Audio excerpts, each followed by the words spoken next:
Chapter 18. When Nancy walked into Mr. Parton's office the next afternoon, the principal stood up and gave her a smile that seemed to light up the entire room. The confused, worried look had left his eyes, and there was a definite spring in his step as he came around the desk to shake her hand. "Your father told me you were first-rate," he said, beaming at her. "I'm glad I listened to him." "Thank you," Nancy said with a laugh. "I'm glad you did too." She sank into a chair and took the mug of steaming tea Mr. Parton offered her. "How do you feel?" the principal asked. "I understand you made direct contact with Mitch Dillon's fist." Nancy touched her jaw. There was a purple bruise on it that her makeup didn't quite cover, but she decided it went with the territory. "It only hurts when I laugh," she joked.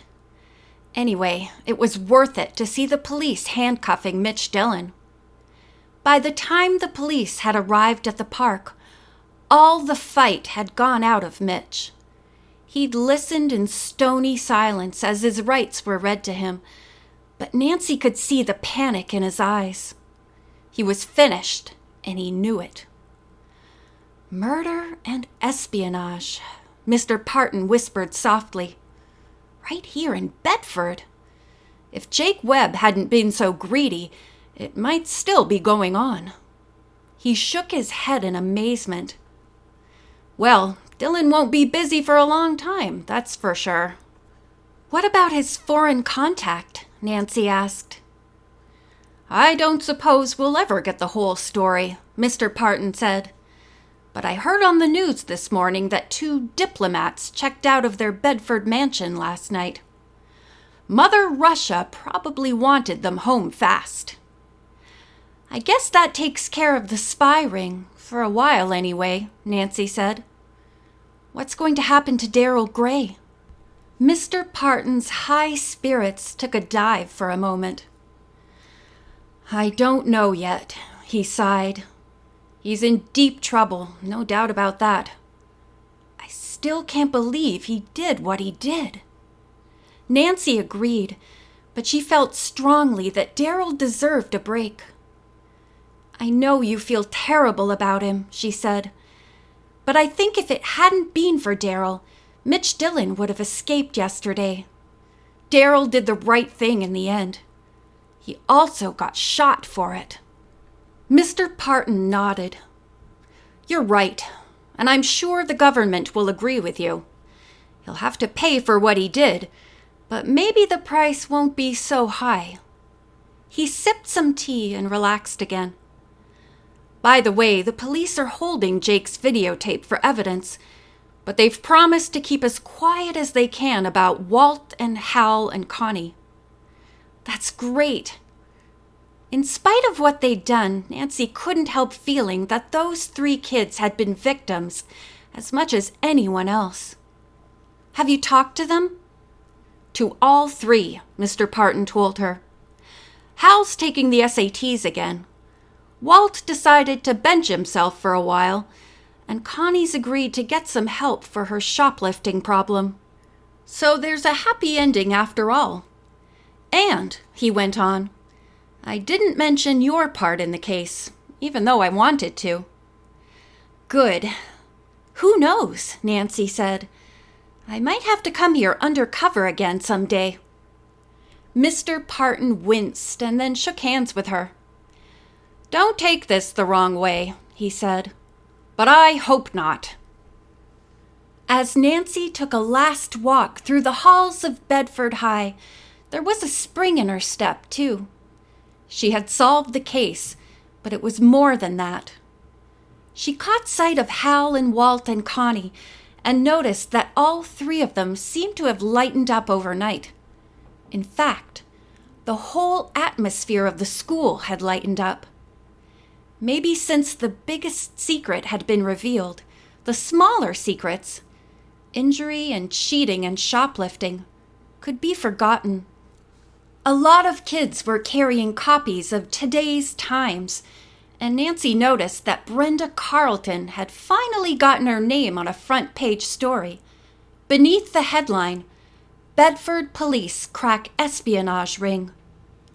Nancy smiled to herself as she picked up a copy of the discarded paper off the hall floor. Brenda must have been very happy to keep her part of the bargain and leave Nancy's name out of the story.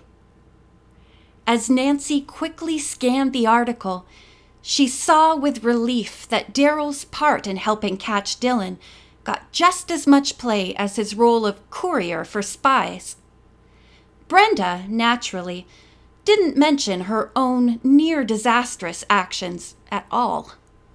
Daryl was still in the hospital, the story said, but was expected to recover quickly.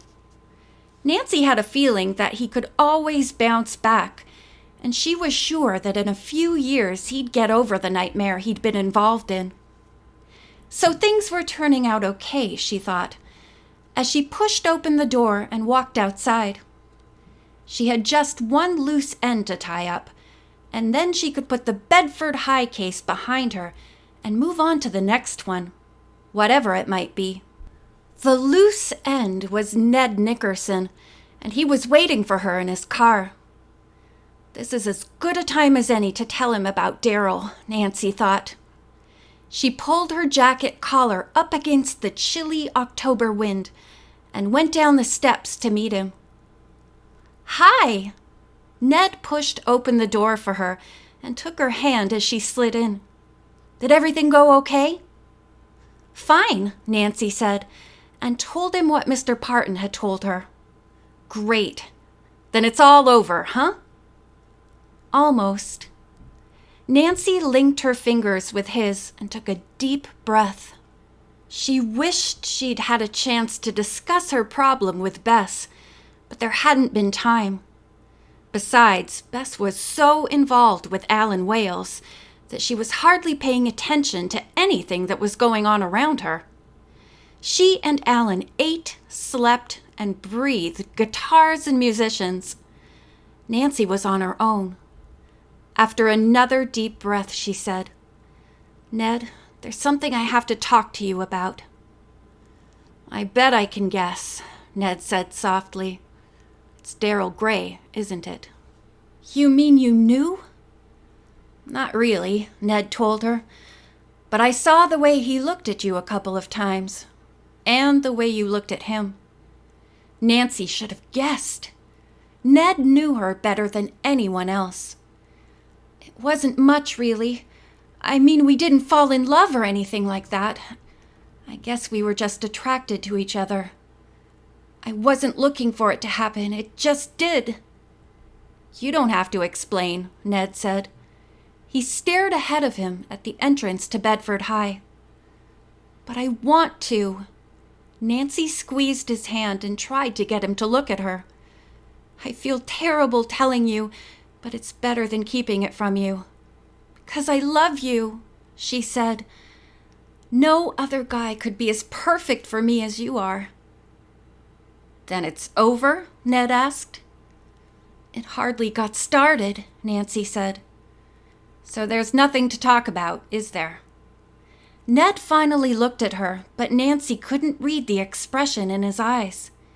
She couldn't tell what he was thinking. "I guess not," she said. "But I wanted to tell you anyway." "I understand. I'm glad you did." Ned pulled her close and kissed her gently. "Let's get out of here, okay?"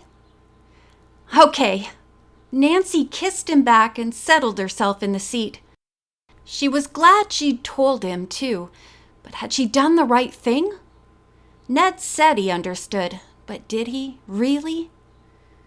Would she have understood if he'd told her about some girl at the university? Nancy shook her head, trying to get rid of such disturbing thoughts. It was over. She'd done what she thought was right, and she'd just have to wait to see what happened. As the car pulled away from the school, Nancy turned and took one last look. It was a handsome, modern building, and it appeared peaceful in the afternoon sun. It was hard to believe the things that had gone on behind its red brick walls. Nancy turned and caught Ned's eye. He was smiling at her, and she felt a sudden urge to run her fingers through his hair.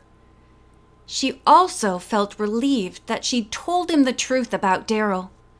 She didn't want any secrets between her and Ned. She'd found enough secrets at Bedford High. The end.